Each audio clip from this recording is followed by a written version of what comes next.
Hey guys, it's Keegan. Welcome back to my channel. Today's video, we are going to be talking about how to stay organized and productive in college. This is something that I get asked so much every single time I open my DMs on Instagram. I feel like I get a DM asking me how I stay so productive in college, how I get things done, how I stay organized, how to balance like a social life and like school. I thought I'd put together some of my best tips on staying organized, staying productive in college. Also, I have two giveaways going on right now. I have one on my Instagram that's a gift card giveaway, and then I have one on YouTube that is a school supplies giveaway. So if you guys want to go see what the prizes are, check out, enter, read all the rules, I'll have everything in the description for you if you want to check those out. If you're here, subscribe. We have a ton of college content. It's a great time here. So I'm just gonna get into all my tips. My first tip that I think is really important for staying productive is to have a place to study. This could be in your dorm. This could be like at your desk. This could be in a study room that's in your dorm building. This could be in the library. This could be in a Starbucks. But I recommend having a place that you designate for studying, for getting work done, for school, that's not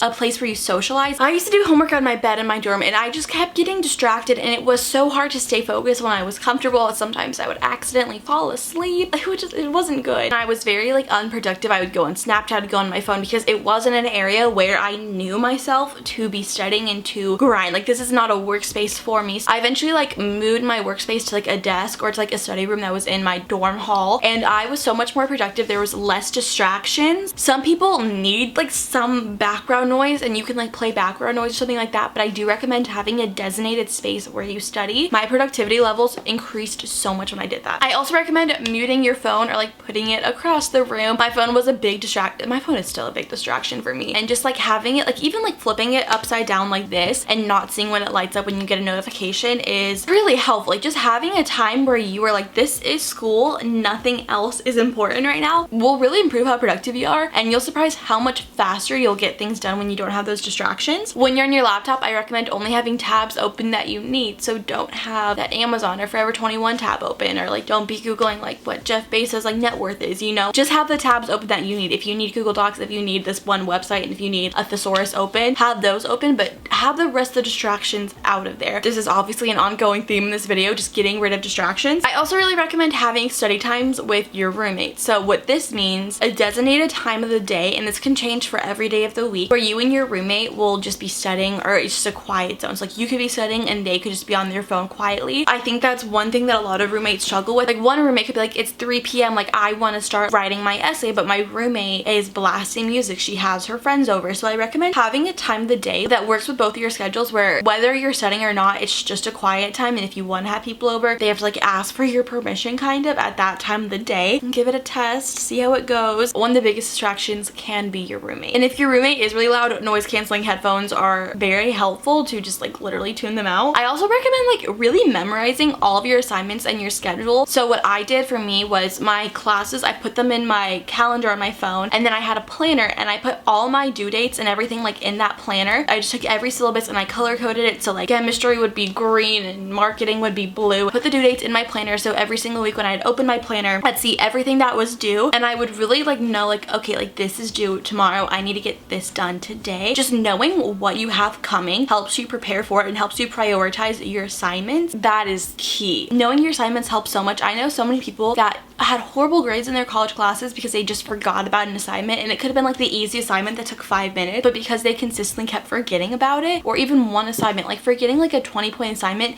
could really make or break like a B+ or like a B, you know. When you're working, I recommend only having out what you need, but making sure you have what you need. If you're working on a math assignment, have out your laptop with the math stuff, have out some scratch paper to work on, have some pens and pencils, have a calculator, but don't have out like your Cheerios, don't have out your phone, don't have out your speaker. Like just have out what you need, enough so you don't have to constantly be getting up and getting something. Also not too much where there's something distracting you. I get distracted really easily, and if I have to get up to get something, I'm like, oh, look at this. Let's detour and look at this for a while. I also recommend turning your text messages off on your laptop when you're in class or while you're studying. This is something that was like pivotal for me, because I would get a notification, I'd be like, okay, let me just like respond really quickly, and then you're having a full-on conversation with someone over text messages when you should be studying. It's like an easy little button that you just go to preferences and you say like turn off, and you could turn it right back on when you're done. If your phone is upside down or across the room, doesn't help if you're still getting your notifications. What I actually do, I've mentioned this before, and a lot of people have actually found it to be really helpful. I have different profiles on my computer. A user that's like me for YouTube, that's for personal use, that's for like online shopping and watching Netflix and YouTube. I have my text messages on that. I have all my accounts are logged into on that. And then I have a user on my laptop that's just for school. I don't have my text messages on. I'm not even logged into like YouTube or Netflix or anything like that. It's just my school account. Kept me so organized. I do this with everything in my life. I'll have all my school stuff bookmarked, so like YouTube is not bookmarked on there. It's just school stuff. It keeps me organized, on task, so there's no distractions on my laptop. I can't even check my email to see if my online package shipped because I'm not logged into that email, just my school email. The thing that helped me about it was it helped me go school mode to personal mode. Okay, well, if I want to watch Netflix on my computer, I have to log out of this account and log into my personal account. Am I done doing schoolwork to do that? Like, do I feel accomplished enough to log out of this account? Because when it was on the same account, type in Netflix to go there. It wasn't like I have to turn this mode off in my brain. I talk about it all the time, but I really recommend you do it, especially your first year as a freshman. Sorry, I'm like going on a whole tangent about this. I'm just kind of like passionate about it. I also recommend letting people know you're busy. If you're going to be studying, text your friend, Snapchat your friend, being like, studying. If I don't respond, I'm studying. Haha. I would get texts all the time like, where are you? What are you doing? Like, do you want to get food? Like, do blah blah blah blah blah. And I'd be like, I wouldn't be on my phone. My phone would get spammed. Then I kept checking the notifications or something like that. And then it would distract me. And then I'd be like, oh, I'm in the library right now studying. And then you'd be like, oh, really? And then you'd have this whole conversation about it. If you don't want people bothering you, let them know beforehand, and then they won't bother you until you're done. Until you're like, okay, bother me now, I'm back. If you do the planner thing that I do, you can start working ahead. So like, let's say you're in the library, you still have a lot of the day left and you're not really doing anything until like 6 p.m. and it's 4 p.m. and you finish all your work for today or for this week. You can start working on next week's stuff. I know that I don't like doing that because, well, it's annoying. Sometimes I'm like, I just want a break, but it is really nice for the next week when you get ahead of things. That also like really helps me learn things kind of, because sometimes if you learn something before the professor teaches it, you like already have an idea in your head and it helps you grasp onto things. A lot of my professors require us, but we don't actually do it. They like require us to read the textbook first before we go into class, and then they'll lecture on it, so you already have some background knowledge. I don't always do that. Sometimes I just do the little homeworks or on Quizlet or Chegg, or like some things that don't require a lot of brain power for the upcoming week if I do have some extra time. Weekly to-do lists are my favorite things ever. Everyone asks me where I get this. I have this Knock Knock Pad weekly to-do list. I'll link it down below. It's from Amazon if you guys want to buy it. I get this every year and I just go into my planner and I write down all my assignments that I have. So like, let's say Tuesday I have sociology homework due. On Monday I'm gonna write it in on my planner. I'll go into my calendar on my phone that I like really put a lot of stuff into, and I'll put those events in my weekly to-do list, and it makes me know, okay, this is what I have going on for the week. This is when I want to get things done by. It's so helpful. That is the reason I feel like I'm so productive and I know what's going on, is because I have this to-do list. Either Monday morning or Sunday night, I will just go through my planner and my calendar and just write everything out. So everything is just mapped out for me. I really recommend getting it. Again, like I said, I'll link it down below. It's so good and it helps me so much. I honestly want to make my own version of it. Like, I would love to make my own weekly to-do list and like sell it and like perfect it, because like there's little things that I like to tweak with that one. I'm just so passionate about that as well. I also recommend finding a way to take notes and sticking with it. I think there was a lot of trial and error for me, especially my freshman year. Did I want to take notes on my laptop? Did I want to handwrite them in a notebook? Did I want to write them in an iPad with like my Apple Pencil? Like, what did I want to do? For me, I like writing things down. I'm really bad at typing. There's constantly errors, so it was just frustrating for me typing on a computer, and I'm not that fast of a typer. I tried it, and then I like eventually went to handwritten notes, and I'd have some notes on my laptop, some notes handwritten. I think just finding a way that works for you and sticking with it, again, it takes trial and error. If you first start out like typing computer notes and you're like, I don't actually like this, I want to handwrite them, I recommend taking your computer notes and handwriting them out just so you have them. It makes it easier than having a bunch of different notes in different places. I also recommend having chargers laying around throughout your room for full battery. So if you have like a charger by your bed, if you have a charger by your desk, if you are going to the library to study, I recommend bringing in a charger, because when your computer dies and you're in the middle of something and you're like, well crap, now I need to go freaking back to my dorm and get a charger, and then it takes up all this time. Really, wherever you go, bring in a charger. Or even in lecture halls, they will have like outlets by wall, so if you sit on the edge, you could charge your laptop. Scheduling times to talk to your parents or to your friends, mostly your parents. My mom would like text me when I'm in the middle of working on something, and then I'd have a full-on conversation with her, and then I wouldn't be working on what I wanted to work on. Or like, she'd call me and I'm like, hi, I'm in the library, like I can't really talk, but I want to talk to you. If you have scheduled times of the day that you're like, hey mom, let's call it like 2 p.m. today. At 2 p.m. I'll be free. You can still talk to your parents if you want to talk to them, but it's not getting in the way of getting work done. A lot of people feel really homesick and they will drop everything to talk to their mom, which is sweet and adorable, and I totally get it. Having a time where like you're free and your parents are free is great. Having a change of scenery when you study, where you study. So like if you're always studying studying in the library. Maybe go to a coffee shop. I heard this study that like if you study in multiple locations, you know the information better. Study groups are also really great. Study groups can get off topic very easily, and so if you're gonna either study with friends like on one thing, or you're just gonna hang out and you're all gonna be in the library together and you're gonna work on stuff like separately, individually, I recommend not having a ton of pressing stuff going on. I remember I did that one time and I had to like read a textbook and then we ended up talking the whole time and I got nothing done. I recommend having an assignment that's super easy to get done. My last thing is just to know your goals. That will keep you motivated. My goal is always like to get an A in this class, you know, get this done by this certain time. Having goals and even like writing them down will really motivate you, because sometimes you can feel like, why am I doing this? That is the end of this video. I hope that you guys found it helpful. Make sure to enter my 2 giveaways that I have going on. Again, they'll be down below. Subscribe if you're not already. Follow me on Instagram if you want to follow me on Instagram. I love you guys so much. Thank you so much for watching this video, and I'll see you in my next one.